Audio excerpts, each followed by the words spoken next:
আমরা সবাই চট্টগ্রাম মহানগরের রাজনীতিতে নোমান ভাইয়ের নেতৃত্বে আমরা রাজনীতি করেছি।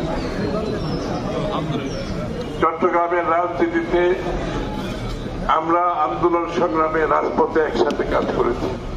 নোমান ভাইয়ের ছাত্র রাজনীতি করেছেন, শ্রমিক রাজনীতি করেছেন, বিএনপির রাজনীতি করেছেন। উনি একজন পরিপূর্ণ রাজনীতিবিদ, যাকে বলে পরিপূর্ণভাবে একজন পরিপূর্ণ রাজনীতিবিদ ছিলেন। ওনার সার্বক্ষণিক ভাবে উনি রাজনীতির সাথে জড়িত ছিলেন এবং বাংলাদেশ জাতীয়তাবাদী দল সংগঠিত করার জন্য চট্টগ্রাম মহানগর, উত্তর দক্ষিণ সহ এই অঞ্চল এবং যেখানেই দলের ডাক দেওয়ার জন্য ওনাকে বলা হয়েছে উনি সেখানে ছুটে গেছেন। উনি রাজনীতির সাথে, ওনার রক্তের সাথে রাজনীতি মিশে গেছে এবং নোমান ভাই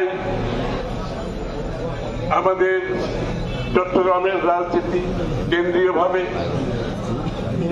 আমাদের অনেক স্মৃতি আছে। সুখ দুঃখ, ভালো খারাপ সময় আমরা অতিক্রম করেছি। সরকারের ভিতরে, সরকারের বাইরে, রাস্তায় শেখ হাসিনা বিরোধী আন্দোলন, ফ্যাসিস্ট বিরোধী আন্দোলন, তার আগে এরশাদ বিরোধী আন্দোলনে ওনার ভূমিকা, একটা উজ্জ্বল ভূমিকা উনি রেখে গেছে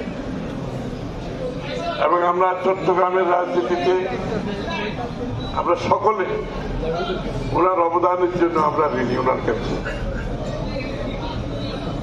নোমান ভাই হয়তো আরো সুস্থ থাকলে, আরো কিছুদিন বাঁচলে আমাদের আগামী রাজনীতিতে,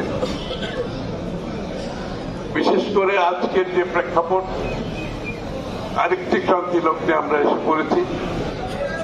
এই সময় নোমান ভাই সুস্থ থাকলে, বেঁচে থাকলে তার অবদান আমাদের প্রয়োজন ছিল।